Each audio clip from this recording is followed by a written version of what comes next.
खबर लखनऊ से, योगी कैबिनेट का विस्तार जल्द संभव है। बता दें कि कल सीएम आवास पर हुई कोर कमेटी की बैठक। मीटिंग में सीएम योगी और प्रदेश अध्यक्ष शामिल रहे। आधा दर्जन मंत्री बनाए जाने का प्लान बना है, तो पूर्व प्रदेश अध्यक्ष भूपेंद्र चौधरी बन सकते हैं मंत्री।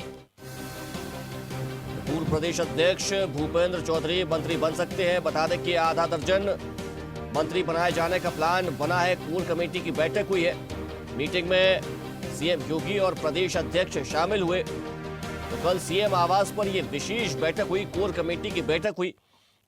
चलिए इसी खबर पर ज्यादा जानकारी के साथ स्टेट हेड यूपी वंदना रावत हमारे साथ जुड़ गई है। वंदना जी, देखिए एक बार फिर से लगातार कैबिनेट विस्तार को लेकर सुगबुगाहट तेज होती रहती है, अटकलें होती रहती है, और एक बार फिर से कहा जा रहा है कि कैबिनेट का विस्तार हो सकता है। देखिए अभिजीत, क्योंकि कल प्रदेश अध्यक्ष पंकज चौधरी की मुलाकात हुई थी, बीजेपी कोर कमेटी की बैठक हुई है कल शाम को कालिदास मार्ग पर। देर रात तक ये बैठक चली है और इस बैठक में प्रदेश अध्यक्ष पंकज चौधरी, महामंत्री संगठन धर्मपाल सिंह और डिप्टी सीएम केशव प्रसाद मौर्य और ब्रजेश पाठक और संघ के कुछ पदाधिकारी भी मौजूद थे। तो ये मीटिंग करीब सवा घंटे के आसपास चली है। इस दौरान जो कोर कमेटी के बीच जो बीजेपी संगठन को धार देने वाली जो पार्टी है, संगठन में कुछ बदलाव की चर्चा भी हुई है और साथ ही जो योगी आदित्यनाथ के मंत्रिमंडल का विस्तार है उसको लेकर भी क्या है ये मंथन किया जा रहा है। क्योंकि अब ये जो है विस्तार को लेकर जो अटकलें हैं वो काफी तेज हो गई है। इसमें क्योंकि अभी ये कल बैठक में ये निर्णय लिया गया है कि जो खरवास है अगले साल, ये खरवास खत्म होते ही मंत्रिमंडल का विस्तार किया जा सकता है। और आगामी क्योंकि विधानसभा चुनाव भी उत्तर प्रदेश में 2027 में, तो एक ये अहम कदम होगा क्योंकि 27 का चुनाव है, उसको लेकर बीजेपी क्या है पूरी तरीके से तैयारी कर रही है। तो कहीं ना कहीं संगठन में भी बदलाव की जरूरत है और योगी कैबिनेट में जो मंत्री हैं उसमें भी कुछ नए चेहरे लाने की संभावना है। क्योंकि अभी कुल अगर मंत्रियों की संख्या देखी जाए तो 54 ही है और 6 मंत्री जो हैं इसमें शामिल किए जा सकते हैं, मतलब 60 मंत्री हो सकते हैं। तो ऐसे में जो आधा दर्जन नए चेहरे हैं उनको एंट्री दी जा सकती है और कई मंत्रियों के विभाग भी जो है वो बदले जा सकते हैं। और साथ ही जो विदेशी बीजेपी प्रदेश संगठन में भी जो बदलाव है उसकी भी तैयारी की जा रही है। सरकार और संगठन के विस्तार के बीच लगभग 1 महीने का अंतर हो सकता है, लेकिन पहले जो है वो मंत्रिमंडल का विस्तार होगा और उसी के बाद जो बीजेपी संगठन की जो नई टीम है वो गठित की जाएगी और कई नए चेहरों के कद बढ़ाने की भी संभावना है, जिसमें मेन है भूपेंद्र चौधरी। क्योंकि वो प्रदेश अध्यक्ष रहे हो, काफी अच्छा उनका कार्यकाल रहा है और अच्छी पकड़ है उनकी अगर वोट बैंक में देखी जाए तो। उसके बाद उनका कद पड़ सकता है। इसके अलावा पश्चिमी यूपी के जो बड़े गुज्जर नेता है अशोक कटारिया, बीजेपी के जो प्रदेश महामंत्री है एमएलसी गोविंद नारायण शुक्ला, और अशोक कटारिया और एबीपी के बीजेपी संगठन के कैडर माने जाते हैं।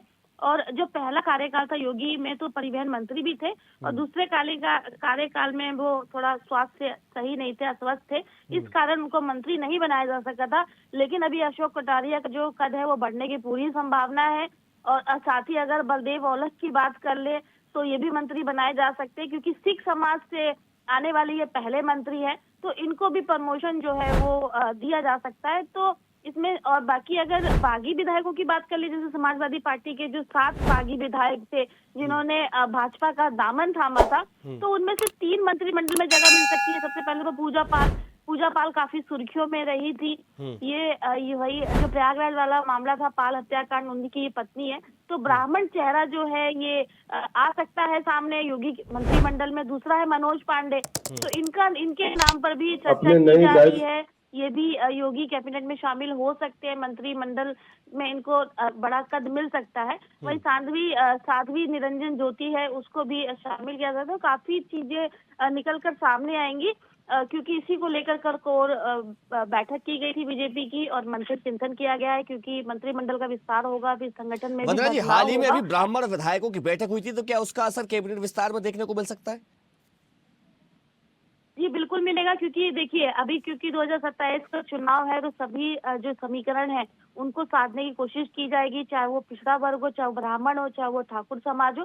तो इसको देखते हुए ब्राह्मणों की जो बैठक है उसका भी इसमें मतलब उसका असर होगा, क्योंकि चुनाव में 2027 के जो चुनाव है उसमें सभी जाति वर्गों को साधने की कोशिश की जाएगी, क्योंकि वोट बैंक है ये। तो इसको लेकर भी मतलब चर्चा हुई है, क्योंकि ब्राह्मण की अगर बात करें तो ये पूजा पाल बड़े ब्राह्मण चेहरे हैं, तो इनको भी इसी जो मंत्रिमंडल है इसमें शामिल किया जाएगा। तो इस टाइप से कुछ मंथन किया जा रहा है ताकि 2027 का चुनाव जो है वो जीत दिला सके। जी चलिए वंदना जी, आपका बहुत शुक्रिया तमाम जानकारी के लिए। देखते रहिए स्वदेश न्यूज। अगर आप इस वीडियो को सोशल मीडिया हैंडल फेसबुक या इंस्टाग्राम पर देख रहे हैं तो हमें फॉलो करें, अगर यूट्यूब पर देख रहे हैं तो सब्सक्राइब करें और बेल आइकन दबाना ना भूलें।